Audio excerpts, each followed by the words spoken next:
sempre falo, um homem que era bravo. Ele continua sendo bravo, mas tem um fruto do Espírito Santo chamado mansidão, que todo crente adquire.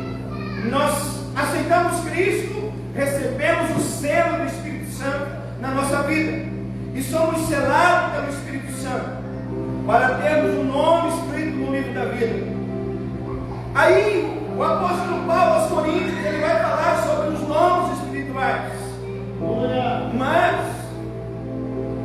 os dons são importantes, mas mais importante ainda são os frutos do Espírito.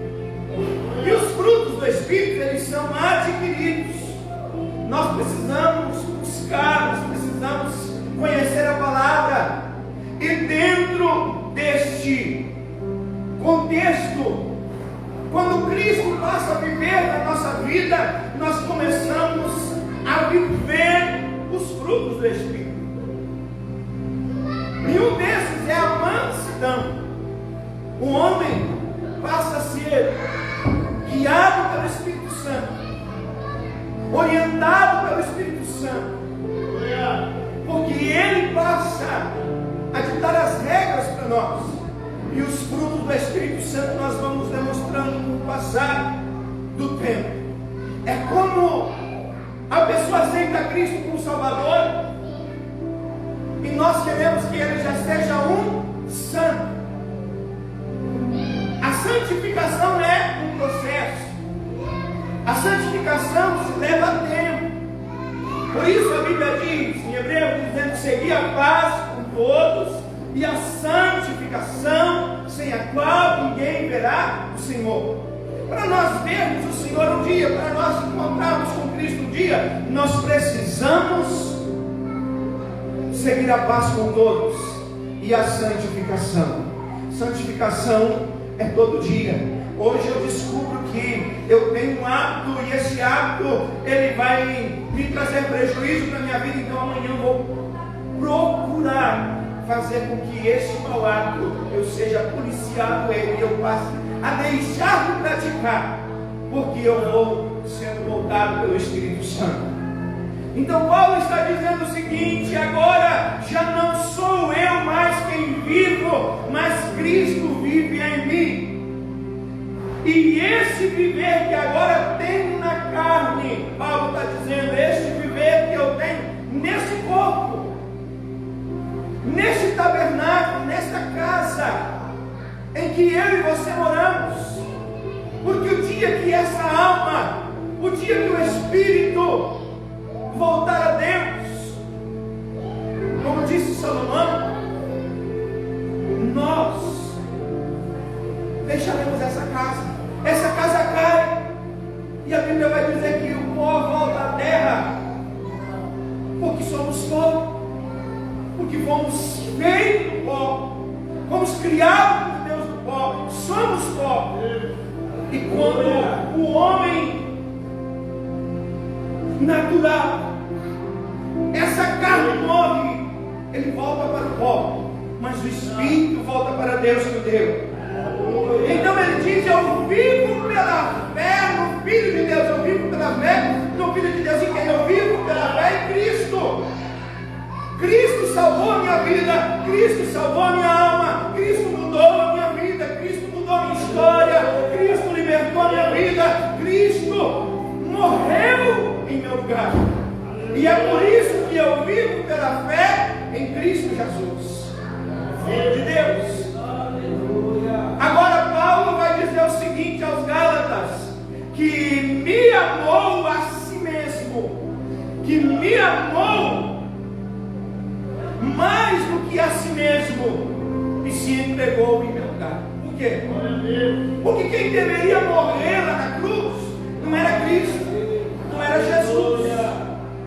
Quem deveria morrer naquela cruz era um homem pecador, um homem que tinha caído, um homem que estava distante de Deus.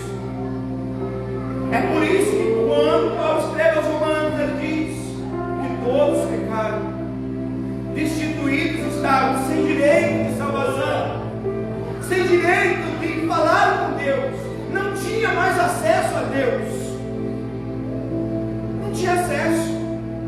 O homem tinha que esperar que o sumo sacerdote viesse, entrasse no santo do santo, oferecesse um sacrifício, sangue de um animal puro, perfeito, para cobrir apenas o seu pecado. Mas quando Jesus veio foi diferente. Paulo passa a dizer que agora esse Cristo que morreu em meu lugar, ele se entregou por mim na cruz, para que eu tivesse o direito de voltar a Deus, voltar ao Senhor, voltar a ter intimidade com Deus, assim como Adão e Eva tinham com Deus lá no princípio do jardim. Ter intimidade de falar com Deus, de conversar com o Senhor. A Bíblia vai dizer que todos os dias Deus ia no jardim e conversava com Adão e Eva. Tanto que no dia que Deus vem, no dia que eles pecaram, no dia que eles desobedeceram a Deus, Deus chegou e disse: Adão, para mim que tem um silêncio no jardim. Quem sabe os pássaros cantavam, os animais corriam, mas havia um silêncio, e Deus dizendo: Adão, aonde estás, Adão? De repente, o homem natural, quando ele peca contra Deus, a tendência é se esconder, é fugir, achando que vai resolver. E o pecado do homem não se resolve fugindo, não se resolve se escondendo, não. Então Deus diz: aonde tu estás? Ele diz: eu estou aqui, Senhor. É que eu estou com vergonha. Mas vergonha de quê? Nós conversávamos todo dia, nós tínhamos intimidade, eu falava, eu ouvia vocês, recebia adoração de vocês. Então eles pecam, não tinha mais, foram expulsos do jardim, pecaram todos, pecaram, destituídos estavam da glória de Deus. Mas a Bíblia diz aqui que Paulo dizendo: ele nos amou mais a nós do que a ele mesmo, a ponto de se entregar e morrer em morte de cruz, para levar nós novamente a Deus, para levar nós novamente à presença de Deus, levar novamente o homem, a humanidade, a falar com Deus, a ter uma ligação novamente com o Senhor. Agora eu e você hoje, através desse sacrifício de Cristo, nós não precisamos mais de alguém para interceder por você a Deus. Eu não preciso mais de alguém ir até o Senhor por mim, não. Agora eu mesmo, aonde eu estou, aonde eu estiver, na maneira que eu estiver, eu falo com Deus e Ele me ouve. Aleluia.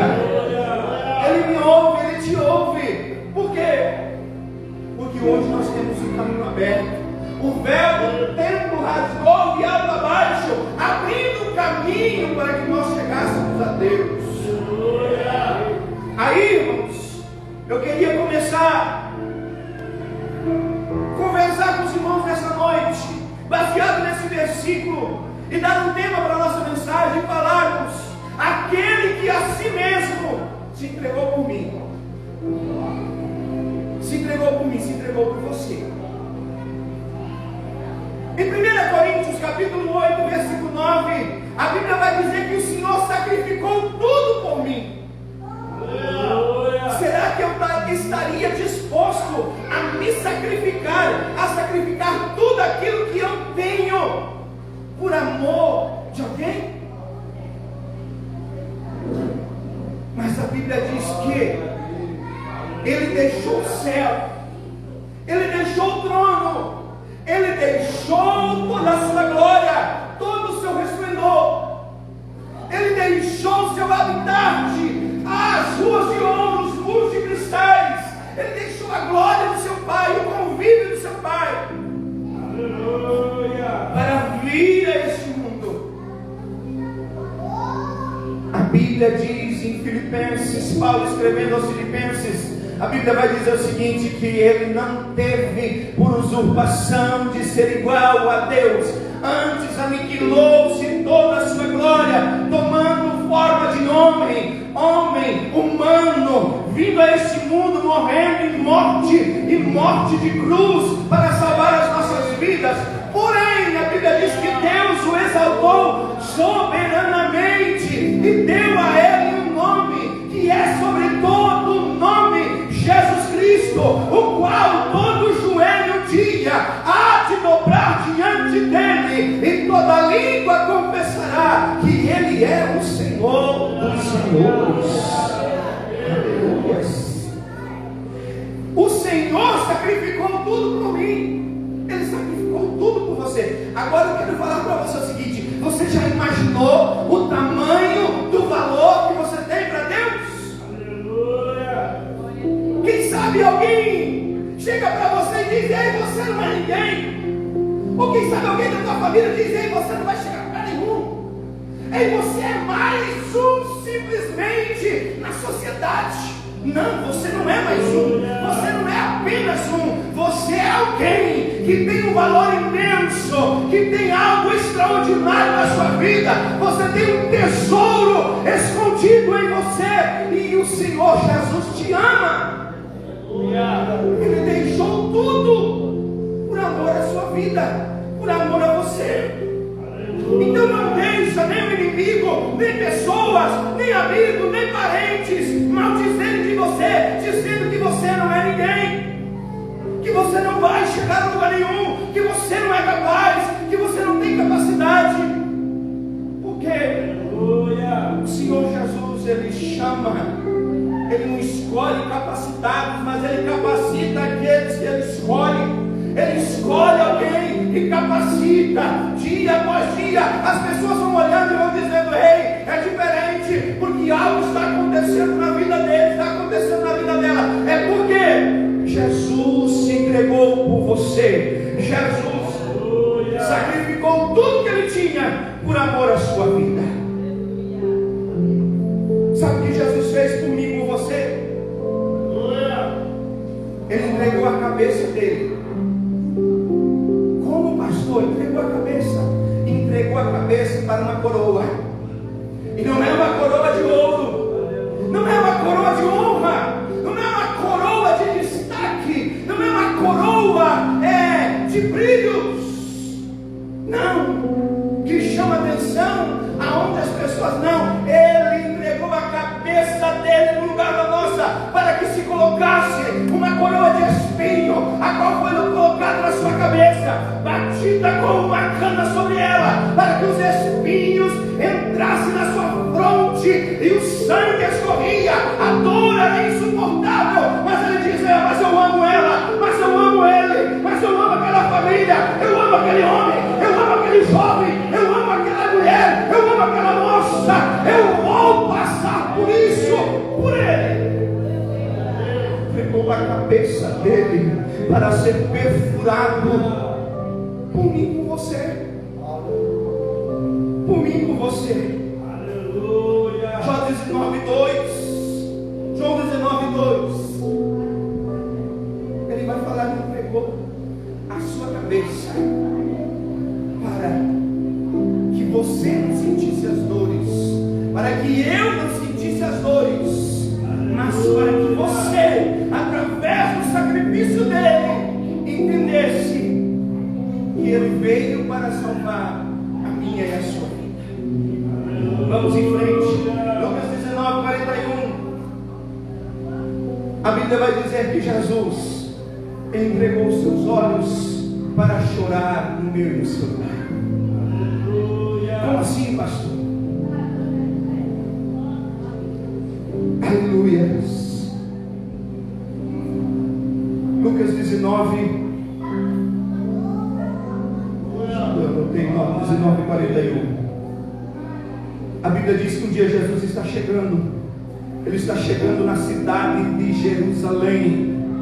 E quando ele está chegando na cidade de Jerusalém, ele ia chegando e ele vê a cidade de Jesus ao longe, de Jerusalém ao longe. A Bíblia vai dizer que quando ia chegando, vendo a cidade, chorou.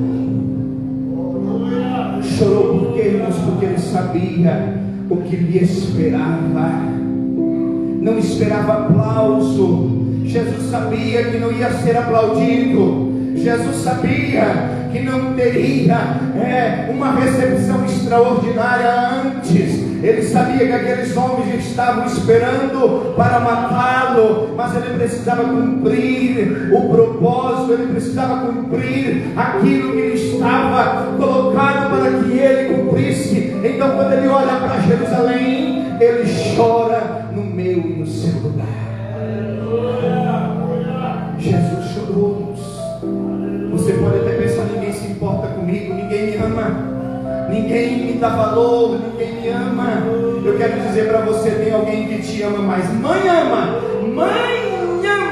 com toda a sua alma, se preciso for dar vida pelo seu filho. Mas Isaías escreve ainda dizendo: ei, ainda que uma mãe que gera e dá luz ao seu filho e que amamenta o seu filho esqueça dele, eu todavia não esquecerei de ti. Deus não esquece de você. Deus te ama. Jesus te ama com um amor extraordinário. Aleluia.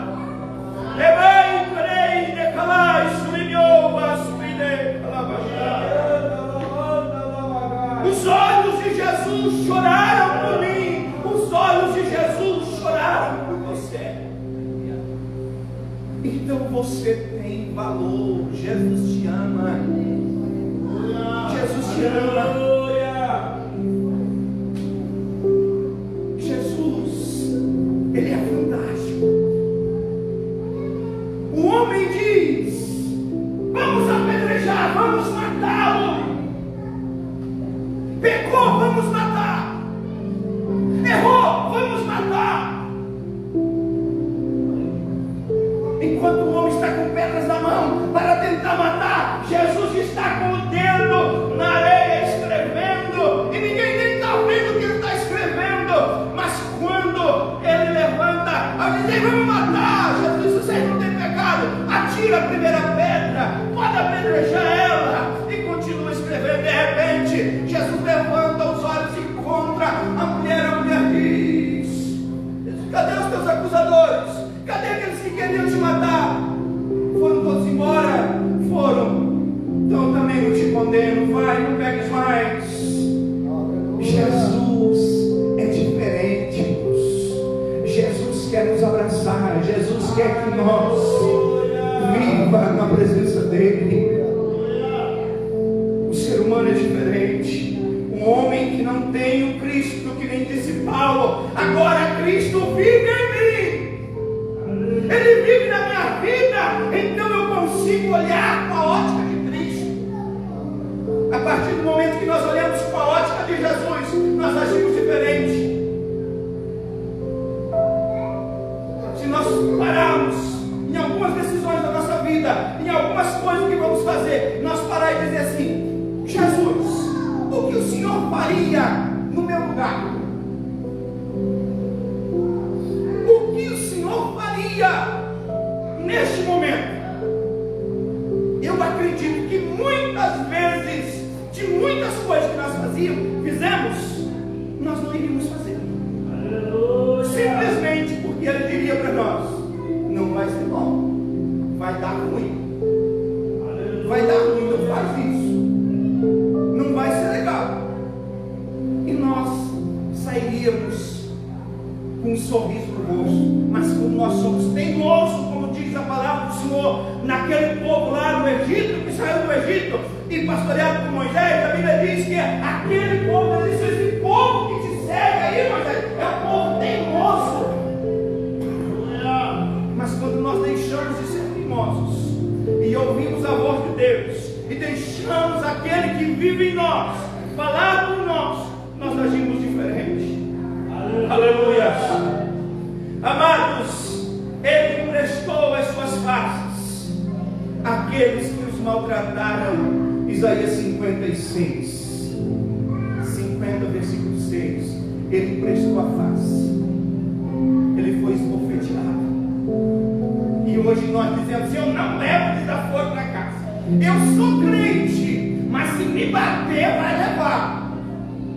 Vai levar onde? Que Cristo é esse que mora em mim? Que Jesus é esse?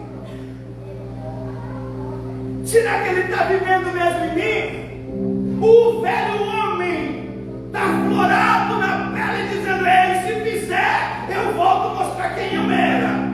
Não. Paulo está dizendo que ele emprestou a face dele para apanhar no nosso lugar, para esbofeteados. Ele emprestou as costas para ser chicoteado no nosso lugar. E o chicote do carrasco era terrível, com 7 tranças, e nas pontas ainda havia pedaços de ossos amarrados para cortar realmente. O sangue vertia enquanto Jesus caminhava na dolorosa, subindo para o Gólgota. Ele emprestava as suas costas, mas ele emprestou também a boca dele para dizer: Pai, eu não peço que os tires do mundo. Não livre, Senhor, não tire eles do mundo, mas livre eles do mal. E Jesus emprestou a boca para orar por nós, para interceder por nós. Você já imaginou, irmãos, alguém se doando para que você não precisasse passar pelo processo que ele passou? Ele doou a sua vida para que você não precisasse passar. E hoje nós sentimos algumas lutas, enfrentamos algumas dificuldades, e dizemos: meu Deus, eu não aguento mais. Será que se nós passássemos a ler o Evangelho de João, e quando ele começa a relatar a história de Jesus desde o Getsemane, irmão Itamar, até o Gólgota, e o Espírito Santo falasse para nós o seguinte: ei, você está sofrendo mais do que isso? Para! Está sofrendo mais do que isso? Deixa! Está sofrendo mais do que isso? Desiste! Mas não. Aleluia! Ele já passou no nosso lugar. Ele já sofreu no nosso lugar. Ele emprestou os ombros para carregar a cruz. A cruz dele foi bem mais pesada que a nossa. A nossa, às vezes parece ser pesada, mas não é. A cruz pesada Jesus já levou lá na cruz. Ele já levou no caminho do Gólgota. Ele já foi crucificado nela. Aleluias. Jesus emprestou o seu lado para ser perfurado. Ele estava morto na cruz. O soldado romano chega e olha para ele, vê que ele está morto, quebra as pernas dos ladrões que estavam um ao lado do outro. E quando chega Jesus, ele não quebra as pernas, porque o salmista tinha profetizado dizendo: nenhum dos seus ossos será quebrado. Aleluia. Então a Bíblia diz que ele, vendo que ele estava morto, não quis quebrar as pernas, mas pegou a lança e furou o seu lado. E a Bíblia diz que dali saiu sangue e água. Sangue para a purificação dos nossos pecados, a água para a santificação da nossa vida, dia após dia, dia após dia. Nós precisamos da água que é Cristo para santificar a nossa vida, a nossa casa. Mas o sangue dele é para perdoar o pecado e garantir o nome do homem escrito no livro da vida. Aleluia. Esse relógio corre demais. Eu queria terminarmos. O seu lado foi furado lá em João 19:34. As suas mãos e os seus pés, irmãos, também foram perfurados, foram pregados no meu e no seu para passar os nossos, que perfuraram as suas mãos, era para perfurar os nossos, aleluia. Mas Jesus se entregou por mim, aquele que a si mesmo se entregou por mim. Deixa eu falar para ele está aqui nesta noite. Você está sentindo ele? Você está sentindo ele? Glorifica ele, exalta ele, louve a ele, porque ele não te abandona, ele não te larga, ele continua com você todos os dias, pois ele deixou escrito o último versículo do livro de Mateus. Ele disse: eis que eu estou convosco todos os dias até a consumação dos séculos. Ou seja, até o fim do mundo Jesus vai estar com você, dia após dia. Você levanta, ele levanta contigo. Você vai para o trabalho, ele vai contigo. Você vem do trabalho, ele vem contigo. Você vai dormir e ele vai cuidar do teu sono. Aleluia. Oh, aleluia. Aleluia. O seu sangue, o sangue de Cristo nos foi apropriação para os nossos pecados. A sua alma deu para sacrifício de culpa, Isaías 53:12. A sua vida deu, aleluia, por cada um de nós. E Lucas 23:46 ainda vai dizer-nos que no final entregou o seu Espírito e disse: Pai, está consumado, está consumado, está completo.